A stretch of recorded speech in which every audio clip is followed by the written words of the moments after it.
Okay, Year 10, welcome back.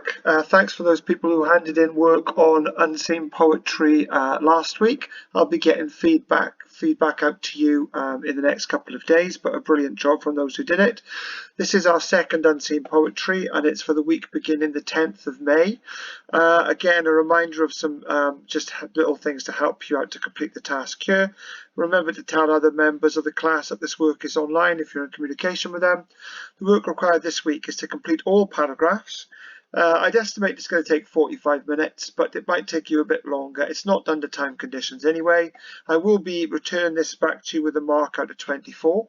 Please email me by Thursday the 14th of May at 5 p.m. to this email address. I think you've all got the hang of it. Let's get into it. So it's Unseen Poetry again. A reminder why it's so important. We are doing the first of two questions on Unseen. It's marked out to 24, and as you can see on Literature Paper 2, it is roughly the most amount of marks. So that's why we're practicing this during this lockdown period. How does the question work? It works by giving you a poet title, a poem title, and then it asks you how does the poet present some aspect of it. And what you're talking about really is identifying feelings, and you're talking about examining through analysis the language and structural techniques that the poet will use. Feel free to pause the video and read any of this as well. And again, some quick wins. I did mention these on the previous videos. You might want to go back and have a look, but if not, just pause this video and have a look through. The most important one being this first one. You don't need to be right about the poem. You just need to show the ability to explore it. So please just have a go at it, and you can't really be wrong as long as you're using the right kind of methods to write about it. So here's the pattern. It's a 5-paragraph pattern, a short thesis statement start, in which you follow a pattern a little bit like this, where you're writing about feelings and ideas and looking at basically to see if there's any change in feelings between start and end. The poem today maybe doesn't do this as much as last week's. Then a longer analysis paragraph about the beginning of the poem, a long analysis paragraph about the middle section, and a longer analysis paragraph about the end of the poem, and you kind of decide beginning, middle and end and where they occur. You're looking for change in feelings. And then finally and ultimately in which you explore the poet's philosophy, their worldview, or the optimistic or pessimistic, what kind of poem is this? Why was it written? So that's the poem you're going to be using today. We had some good examples from the work last week, so let's have a look at some examples. I can't write the student's name, but this is from example AH, and you can see here that we have an excellent section on the middle part of the poem. Starts with some feelings, as you can see there, of hope and aspiration. We have lots of quotes being used, and we have lots of language techniques being used, and in general it's a very strong piece. A couple of things to say. Try and avoid using the word says, and I would keep quotes a bit shorter than this. A general rule would be if you're going more than 8 words, there needs to be a very good reason why. Okay, but really good. Another example of student SS. Again, you can see feelings being the lead of it, and you can see here we have techniques, we have quotes, we have good exploration at some depth, sometimes with words like also, given a longer kind of analysis, and a link to reader. And finally we have student AA, who did this really nice ultimately section in which we see this poem is ultimately very optimistic about marriage, and we can see feelings that the poet tries to create, and we can see a general overall idea of what the poet was trying to achieve. So really strong work there. Today's poem, the question is, in The Panther at the Zoo, how does the poet present the feelings of the animal? So we can imagine that animal is going to be the panther. Again, a reminder that you lead with the idea of what feel is being created, and then analysis about the language and structural techniques they're using to create that feeling. So techniques today, there's a long list of structural ones here and a long list of language ones there. I'd feel free to pause the video and have a little look through those. And a reminder that you are going to be using this pattern. And let's now have a look at the poem.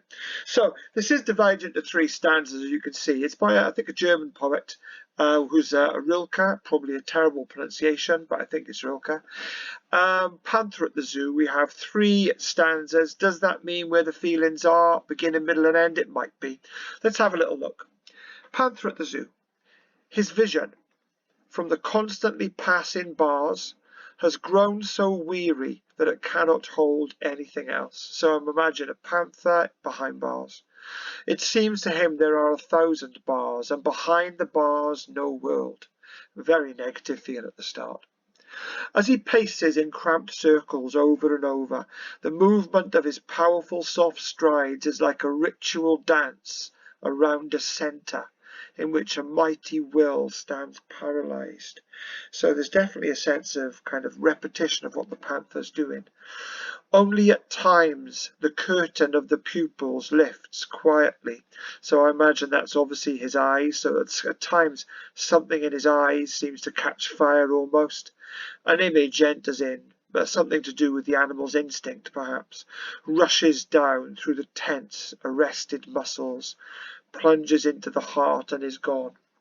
A very nice poem which describes a panther at a zoo and certainly must describe the frustration and the paralysis it feels, and then occasionally there's a sense of the wildness of that animal that is there to be released but unfortunately can't be let loose.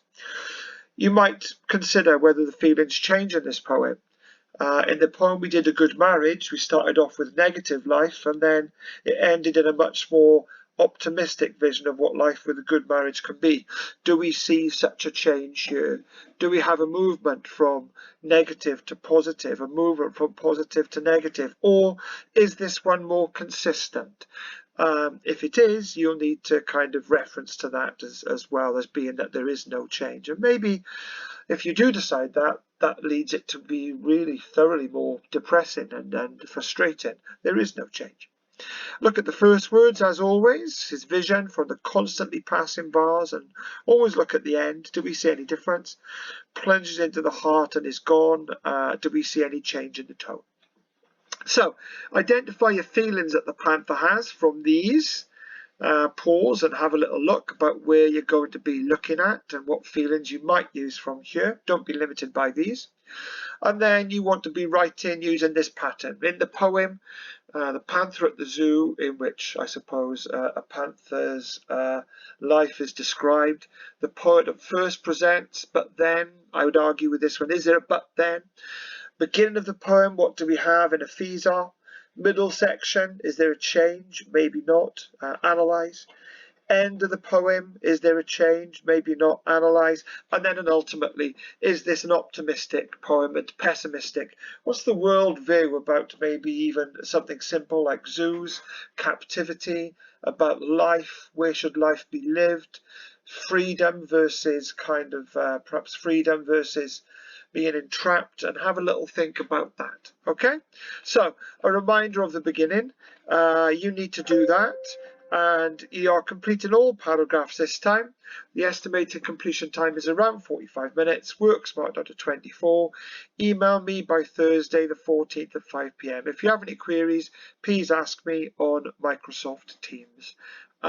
Thanks very much, and I hope that you will all do this work really well. Okay, bye.